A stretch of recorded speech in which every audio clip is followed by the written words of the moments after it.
बिस्मिल्लाहिर्रहमानिर्रहीम।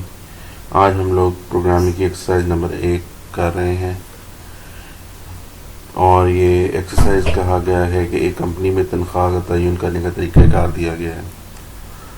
अब इसमें चलें हम इसमें पाकिस्तान के हिसाब से इसको करने की कोशिश करते हैं कि एम्प्लॉय की सैलरी है 15,000 रुपीज़। एक लेबर एक मज़दूर जो काम कर रहा होता है उसकी तनख्वाह 15,000 रुपीज़ है। 30 दिन वो काम करता है तो उसकी तनख्वाह पर डे सैलरी जो है वो 500 रुपीज़ पर डे है। 500 रुपीज़ पर डे। एक मज़दूर अगर दिन में 8 घंटे काम करता है तो उसकी तनख्वाह 500 रुपीज़ पर डे है। अगर उसको पर डे को हम देखें डिवाइड करें 8 पे तो ये 62.5 रुपीज़ पर आवर आता है। इसको हमने राउंड ऑफ करके 63 रुपये कर लिया ताकि हमारे लिखने में आसानी रहे। 63 रुपये आप समझ लें पर आवर पे ऊपर वो काम कर रहा होता है। अगर 8 घंटे वो काम करेगा तो 63 रुपये पर आवर के हिसाब से वो काम कर रहा होगा।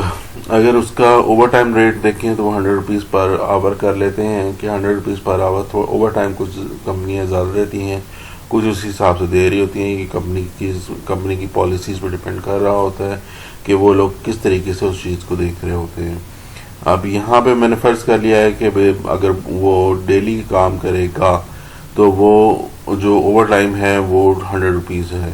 फ़र्ज़ किया वो मज़दूर डेली का 200 रोज़ 2 घंटे काम करता है तो उसको जो बोनस मिलेगा वो 200 रुपीज़ होगा। अब यहाँ पे मैंने बेसिकली वेरिएबल्स डिफ़ाइन किए हैं ये सारे के सारे, और इसके बाद मैंने उनकी पे रेट लिया एम्प्लॉय का जो कि है 63 रुपीज़। वर्किंग आवर डेली के 8 घंटे, ओवर टाइम 100 रुपीज़ और ओवर टाइम आवर्स रोज़ के 2 घंटे। तो जब मैं पे रेट को वर्किंग आवर्स से मिला दूंगा तो मेरी बेसिक सैलरी डेली की बन जाएगी। ओवर टाइम को मैं जब ओवर टाइम आवर्स के साथ मिला दूंगा तो ओवर टाइम मेरी सैलरी बन जाएगी। इन दोनों को मैं जमा कर दूंगा तो मेरी टोटल सैलरी एक दिन की आ जाएगी। अच्छा, उसके बाद मैंने इसको स्क्रीन पे प्रिंट आउट करके दिखा दिया कि इस तरीके के साथ ये प्रिंट आउट हो जाएगा। अब मैं इसको एग्जीक्यूट कर रहा हूँ, कंपाइल एंड रन कह रहा हूँ जी। वो पूछ रहा है मुझसे पे रेट पर आवर, मैं इसको कह देता हूँ 63 रुपीज़। वर्किंग आवर्स 8 कह दिए मैंने, और ओवर टाइम रेट पूछ रहा है, मैं इसको 100 रुपीज़ कह रहा हूँ। ओवर टाइम वर्किंग आवर्स कितने हैं, मैं 2 घंटे कह रहा हूँ। तो टोटल बेसिक सैलरी 504 रुपीज़ बन गई क्योंकि मैंने 0.5 रुपीज़ ज़्यादा लिया है। तो 504 रुपीज़ पर डे के हिसाब से उसने काम किया। ओवर टाइम जो बना वो 200 रुपीज़ बना, 2 घंटे उसने काम किया, 100 से उसको मल्टीप्लाई किया तो वो 200 रुपीज़ बन गया। टोटल सैलरी जो बन गई वो ए पर डे के हिसाब से 704 रुपीज़ उसकी बन गई। अगर हमने इसको मंथली लेके जाना है तो मैं अगर इसी को मंथली पे डिवाइड कर दूंगा तो ये मेरा वर्किंग आवर्स अगर 8 घंटे हैं तो मंथ के मेरे हो जाएंगे 8 3 24। 30 दिन अगर मैं काम कर रहा हूँ तो 240 8 3 24 और 240 वर्किंग आवर्स बन जाएंगे और डेली ही वो 2 घंटे लगाता है तो 60 घंटे मेरा ओवर टाइम बन जाएगा। अब इसको मैं दोबारा रन करता हूँ। रेट मैंने वही कहा 63, वर्किंग आवर मैं कहता हूँ 240 और over time rate per hour 100 rupees और 60 जो है मेरा बन गया जो बोनस आवर्स हैं डेली के। अगर 2 घंटे काम किया तो बेसिक सैलरी बन गई 15120, ठीक है जी, और ओवर टाइम बन गया 6000। ये दोनों को जमा किया तो 21,120 रुपीज़ या 21,120 रुपये इसकी सैलरी बन गई। दोबारा कोड देख लें कि मैंने वेरिएबल्स को पहले डिफाइन किया। कंपनी का वेरिएबल नाम मैं ज़्यादातर पूरा ही रखता हूँ। उससे ये है कि कोई भी बंदा बाद में जब भी इस कोड को खोल ले उसको बड़ी आसानी रहती है, बजाय आप इसको बी सैलरी कर दें, बी अंडरस्कोर सैलरी कर दें, इसके बजाय पूरा नाम ही लिख दें। लिखने में आपको एक दफ़ा मुश्किल तो होती है, लेकिन आपको बाद में इसका यूजेज कोई भी देख रहा हो, कोई भी उस प्रोग्राम को पढ़ रहा हो, तो उसको बड़ी आसानी से समझ आ जाती है। तो वेरिएबल नेम की कोई लिमिट नहीं होती, तो आपको बेहतर है कि आप ज़्यादा लिख दें, पूरा लिख दें, वो आपको काफ़ी फ़ायदेमंद होता है बाद में भी, और इस वक्त भी आपको इस कोड की पूरी समझ आ रही हो। एक्सरसाइज नंबर 2 देखते हैं जी। इसमें सेल्सियस को हमने फ़ारेनहाइट में लेके जाना है। तो फार्मूला उन्होंने दे दिया हमें कि आपने 9/5 मल्टीप्लाई बाय जो भी टेम्परेचर इनपुट हुआ है उसमें के अंदर 32 जमा कर देना है। तो वो फ़ारेनहाइट को वो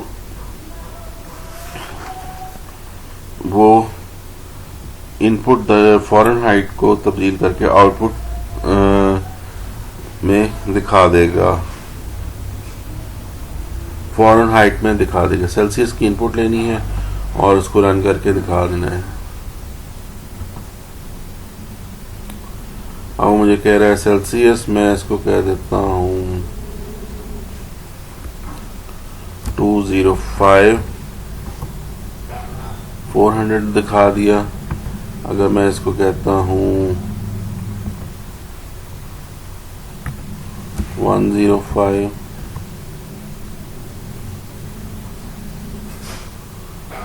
221,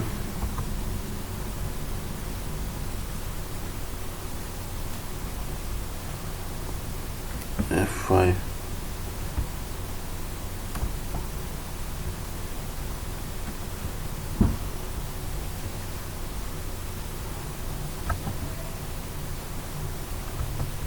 एग्जीक्यूट कर रहा हूँ, कंपाइल एंड रन कह रहा हूँ, और मैं कह देता हूँ 50, तो 122 आ गया। मैं असल में बॉडी टेम्परेचर तक जाना चाह रहा था।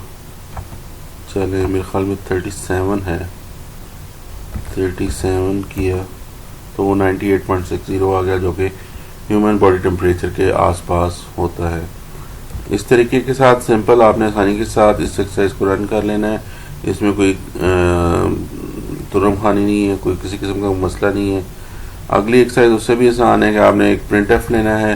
प्रिंट एफ में //t आपने स्टैरिक ऊपर 4 स्टैरिक प्रिंट करवाने हैं और उनके नीचे आपने 1 2 3 4 को प्रिंट करवाना है। फार्मूला उन्होंने पहले से दिया हुआ है, दिया हुआ तो नहीं है, ये मैंने लिख दिया है।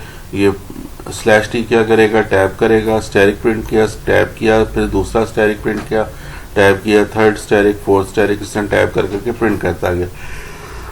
उसके बाद /n किया और फिर उसके नीचे 1 को प्रिंट किया, फिर /n के सेकंड लाइन में आ गया था। उसके बाद टी करके चलता गया और 1 2 3 4 को उसने प्रिंट करवा दिया आप लोगों के सामने। अब मैं इसको रन कर रहा हूँ तो आप लोगों के सामने ऑटोमेटिकली 1 2 3 4 प्रिंट हो गया और स्टैरिक ऊपर कम हो गया। अभी नेशनल कंपनी का मेरे ख्याल में वेरिएबल जो है मेरा ऊपर प्रिंट एफ का वो खुला रह गया था, इस वजह से वो प्रिंट आउट कर रहा है। इसको मैं कमेंट आउट कर देता हूँ।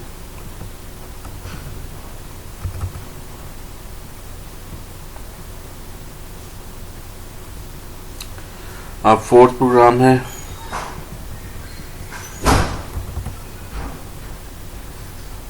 इसमें भी आई एम अ बॉय, इसको एक लाइन में प्रिंट एफ की कमांड को 3 लाइन में प्रिंट आउट करवाना है। सिंपल प्रोसीजर है। I am a boy, I live in Pakistan, I am proud of Pakistani, ये आप लोगों के सामने आ गया और उसने आराम से इसको प्रिंट आउट कर दिया। एक्सरसाइज 5 नंबर जो है वो थोड़ी सी लेंथी है। उसमें वो कहा है कि ब्रांडेड शर्ट लें। 5 ब्रांडेड शर्ट्स एक किसी ने ख़रीदी हैं, खातून ने या बंदे ने ख़रीदी हैं। उनकी 5 प्राइसेस हैं, उन पे 15% डिस्काउंट दिया गया है और उस डिस्काउंट को सेल प्राइस में से माइनस करके उसकी आउटपुट जो है वो स्क्रीन पे दिखाई गई है।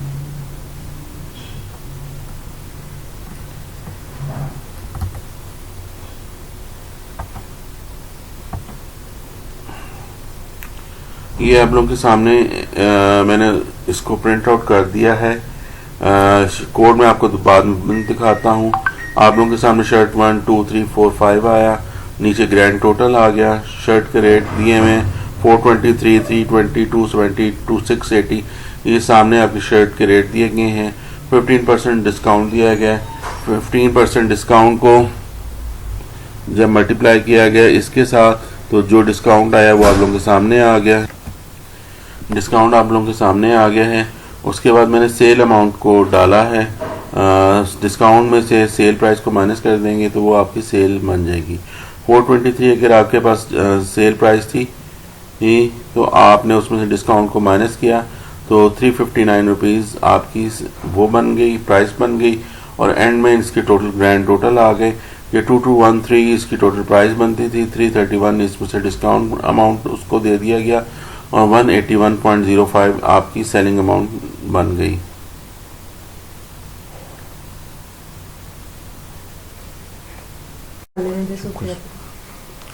हाँ जी, ये आपके सामने कोड नज़र आ रहा है। इसमें फ्लोट टाइप के वेरिएबल मैंने शर्ट्स की प्राइसेस ली हैं ये इसमें, और डिस्काउंट्स लिए, डिस्काउंट्स के वेरिएबल डिफाइन किए हैं, और total sale price, total discount, total amount ये ली है। और शर्ट 1 के डिस्काउंट निकालने के लिए शर्ट 1 की प्राइस को 0.015 या 15/100 के साथ मैंने इसको मल्टीप्लाई कर दिया है, तो मेरा डिस्काउंट 1 2 3 4 5 पाँचों शर्ट्स का डिस्काउंट्स आ गए हैं। और उसके बाद मैंने इसको सबसे पहले item name shirt 1, shirt 2, shirt 3, और उसके बाद टोटल सेल प्राइस उनकी प्रिंट करवाई है, और उसके बाद उनका डिस्काउंट परसेंटेज 15% सबके साथ आएगा, और उसके बाद डिस्काउंट अमाउंट आएगी जो आपके सामने आ रही है, और उसके बाद सेल अमाउंट आ जाएगी। ये इस तरीके के साथ मैंने प्रिंट आउट करवा रहा हूँ। सारा का सारा फार्मूलाज लिखे हुए हैं आप लोगों के सामने नज़र आ रहे हैं, और यहाँ पे नीचे आके ये प्रिंट आउट हुए, और आखिर में इनका मैंने ग्रैंड टोटल ले लिया। टोटल सेल प्राइस के अंदर तमाम शर्ट के प्राइसेस को डाल दिया। टोटल डिस्काउंट में तमाम डिस्काउंट जो कैलकुलेट किए थे उनमें आ गए। टोटल अमाउंट में शर्ट 1 में से डिस्काउंट 1, शर्ट 2 में से डिस्काउंट 2, इस तरह निकालता चला गया तो टोटल अमाउंट मेरे पास आ गई। और एंड में आके मैंने उन तमाम वेरिएबल टोटल्स वालों को मैंने प्रिंट आउट कर दिया। दोबारा इसको चला के देखते हैं, एग्जीक्यूट, कंपाइल एंड रन।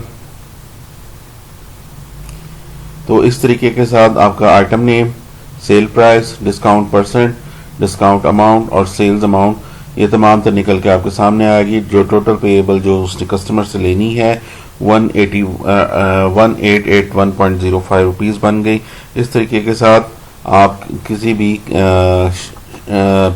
जो आपको एक्सरसाइज दी गई है इसका, या फिर आप जो दुकानों का सॉफ्टवेयर है पॉइंट ऑफ सेल सिस्टम, वो उसमें पॉइंट ऑफ सेल स्क्रीन जो सबसे इंपॉर्टेंट होती है वो इस तरीके से डिफाइन कर सकते हैं। एक्सरसाइज नंबर 6 आ गई। एक्सरसाइज नंबर 6 में आपने स्वैप करना है वेरिएबल्स की वैल्यू को, विदाउट 2 वेरिएबल्स के साथ आपने उसको काम करना है, और 2 वेरिएबल्स के साथ आपने ये काम करते हुए आपने एक वेरिएबल की वैल्यू दूसरे वेरिएबल में लिखवानी है। अब यहाँ पर वेरिएबल ए में 10 है, वेरिएबल बी में 20 है, और बिफोर स्वैपिंग मैंने उनकी वैल्यू को प्रिंट आउट करवा दिया है, और उसके बाद मैंने ऐड किया दोनों वेरिएबल्स को और उसको वेरिएबल ए में लिखवा दिया, और फिर मैंने बी वेरिएबल में से ए की वेरिएबल की वैल्यू को, ए की वेरिएबल जो टोटल आ गया था 30 में से 20 को मैंने माइनस कर दिया तो बी में 10 आ गया, और फिर मैंने ए की वेरिएबल में से 30 में से 10 को माइनस कर दिया तो मेरी वैल्यू बन गई वो ए के वेरिएबल में आ गई। तो ए के वेरिएबल में बी की वैल्यू आ गई और बी के वेरिएबल में ए की वैल्यू आ गई। इसको एग्जीक्यूट कर रहा हूँ, कंपाइल एंड रन कर रहा हूँ। बिफोर स्वैपिंग थी ए में 10 था, बी में 20 था। आफ्टर स्वैप ए में 20 आ गया और बी में 10 आ गया। दोबारा इसको देख लें, ये आपके सामने है। पहले ए के वेरिएबल में दोनों की वैल्यू को ऐड कर दिया, फिर बी में से वैल्यू को ए की वैल्यू में से बी की वैल्यू को माइनस कर दिया, और एंड में ए में से बी की वैल्यू को माइनस किया। तो आपको इस तरीके के साथ इनपुट नज़र आ गई, मिल गई, आप लोगों ने देख लिया ये प्रोग्राम कैसे काम कर रहा है। अब आगे एक्सरसाइज नंबर 7 देख रहे हैं जी। इसमें 5 डिजिट नंबर लिया जा रहा है। ये हमने एक्सरसाइज पहले की हुई है, हमने इसको 3 डिजिट या 2 डिजिट के साथ एक्सरसाइज में किया हुआ था, उसी तरीके के साथ इसको किया जा रहा है कि फर्स्ट करेक्टर को हमने लिया, वहाँ पे हमने इसको 100 से या 10 से डिवाइड किया था, 100 से डिवाइड किया था। यहाँ पे क्योंकि 5 डिजिट नंबर है इसलिए इसको 10,000 से डिवाइड कर रहे हैं, और लास्ट करेक्टर को गेट करने के लिए 10 से हम उसको मॉडुलस की वैल्यू ले रहे हैं। तो आपके पास ऑटोमेटिकली वो 2 डिजिट आ जाएंगे। उन 2 डिजिट को एंड में हमने क्या किया, उन 2 डिजिट को आपस में जमा करवा दिया। अब यहाँ पे इसको हम दोबारा एग्जीक्यूट कंपाइल एंड रन कर रहे हैं। पहले वेरिएबल 5 डिजिट का नंबर 1 2 3 4 5 एंटर किया। First digit is 1 and last digit is 5। इनका सम आ गया आप लोगों के पास 6। फर्स्ट डिजिट का 1, लास्ट डिजिट का 5 और इनका सम आ गया आपके पास 6। अगर हम इसको चेंज करें और दोबारा एग्जीक्यूट कंपाइल एंड रन करें और यहाँ पर हम कह दें 4 5 6 7 8 और एंटर किया। First digit is 4, last digit is 8 and there sum is 12। इस तरीके के साथ अब एक्सरसाइज नंबर 7 को, क्वेश्चन नंबर 7 जो है इसको आप कर सकते हैं। अब आगे एक्सरसाइज नंबर 8,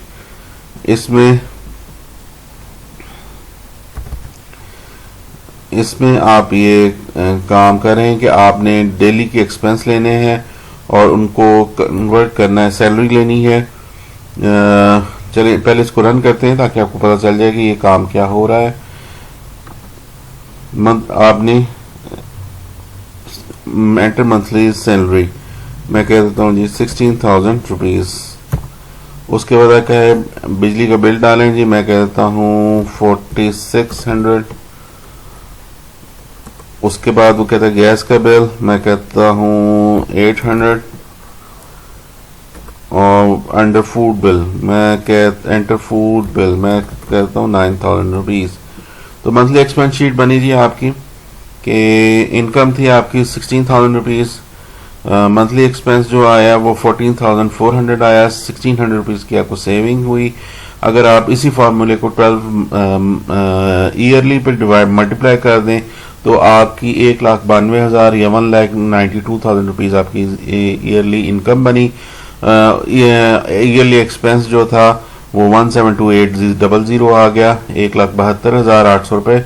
और उसके बाद आपकी ईयरली सेविंग होगी 19,200 रुपये या 19,200 रुपीज़। इस तरीके के साथ आप लोग इसको फाइंड आउट कर सकते हैं। अब इसका कोड देखते हैं जी।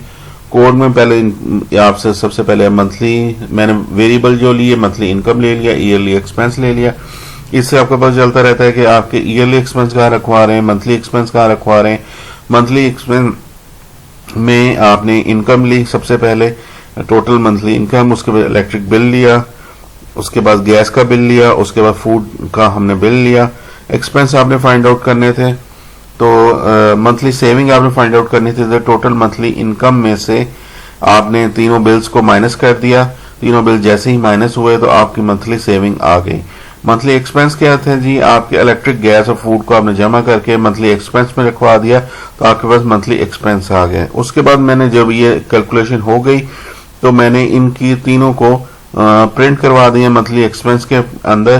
तीनों वेरिएबल मैंने प्रिंट आउट करवा दिए तो मेरी मंथली एक्सपेंस कर दी और उसको मैंने जब 12 से मल्टीप्लाई कर दिया तो मेरा टोटल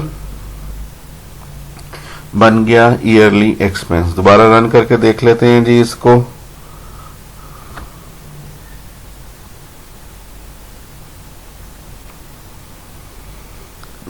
सैलरी कह रहा है, मैं कह देता हूं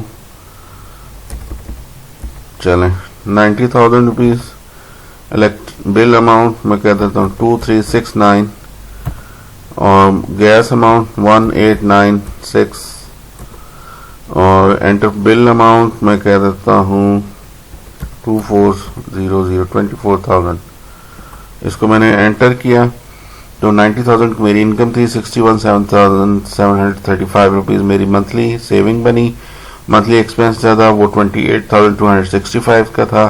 टोटल इनकम बनी 10,80,000 रुपीज़ और ईयरली एक्सपेंस बन गया 339,180 और मंथली सेविंग आपकी आ गई इस तरीके के साथ।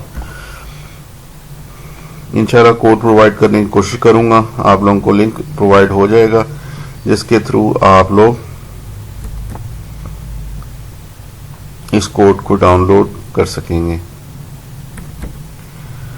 उसके बाद अगली एक्सरसाइज आ गई, एक्सरसाइज नंबर 9। उसमें जी आपने कोई भी करैक्टर लेना है, मतलब करैक्टर ए आपने प्रिंट करवाया, उसमें नंबर ऑफ स्टेप्स आपने कहा, उससे आगे 5 स्टेप्स ले लिए, तो ए के अंदर 5 स्टेप्स को जब ऐड करेंगे तो उसके बाद आपका जो नेक्स्ट करैक्टर बनता है वो वहां पे डिस्प्ले हो जाए। यहाँ पे मैं इनपुट ले रहा हूँ करैक्टर सी के, सी टाइप का एक करैक्टर वेरिएबल लिया। इसमें मैंने स्टेप्स को किया कि उसमें 3 स्टेप्स आगे जाना है, 10 जाना है, 20 जाना है, वो यहाँ से लिया और उसको एंड में आके मैंने उसके अंदर उसको एडिशन करवा के, यहाँ पे मैंने एडिशन करवा दी इंटीजर टाइप के, कितने आगे उसने जाना है, उसका एस्की नंबर क्या था, उसके अंदर वो वैल्यू ऐड करवा के यहाँ पे मैंने उसको दोबारा से प्रिंट आउट करवा दिया। एग्जीक्यूट, कंपाइल एंड रन कहा मैंने, करैक्टर मैंने कह दिया जी एल, एंटर किए, नंबर ऑफ स्टेप्स मैंने कहा 6, एल के बाद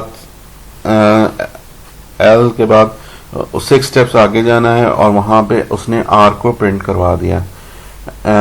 MNOPQ के बाद आर 6वें नंबर पे आर आता है और उस कोड को आर को उसने प्रिंट आउट करवा दिया।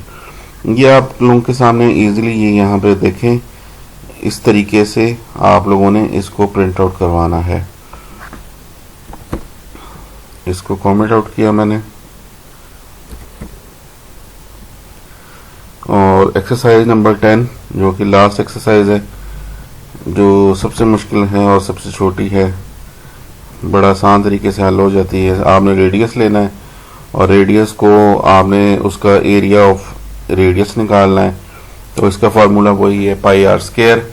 पाई आर स्क्वायर इनपुट ली गई, पाई का मतलब है 22/7, ये 22/7, उसको डिवाइड करें तो 3.14 बनता है और multiply by radius, radius r square है, तो जो भी आप वैल्यू लेंगे उसका एरिया आपके पास निकल के आ जाएगा। एग्जीक्यूट, कंपाइल एंड रन कहा आपने, रेडियस कहा, मैं इसको 10 दे देता हूँ, तो 10 × 10 100 बन जाता है और 23.14 के साथ इसको मल्टीप्लाई किया तो 314 इसका वैल्यू आ गई। आपके सामने एरिया ऑफ द सर्कल निकल के आ गया। इस तरीके के साथ आपकी 10 की 10 एक्सरसाइजेज सॉल्व हुई। अगर आप लोग इसमें कुछ और समझना चाहते हैं तो आप लोग क्वेश्चन कर सकते हैं, उम्मीद है कि मैं उसका जवाब दे पाऊंगा। इसके अलावा अगर कहीं से भी आपको कोई चीज़ समझ नहीं आई है और आप लोग चाहते हैं कि मैं आपको दोबारा समझाऊं तो आप क्वेश्चन कर सकते हैं। आप लोगों का बहुत बहुत शुक्रिया।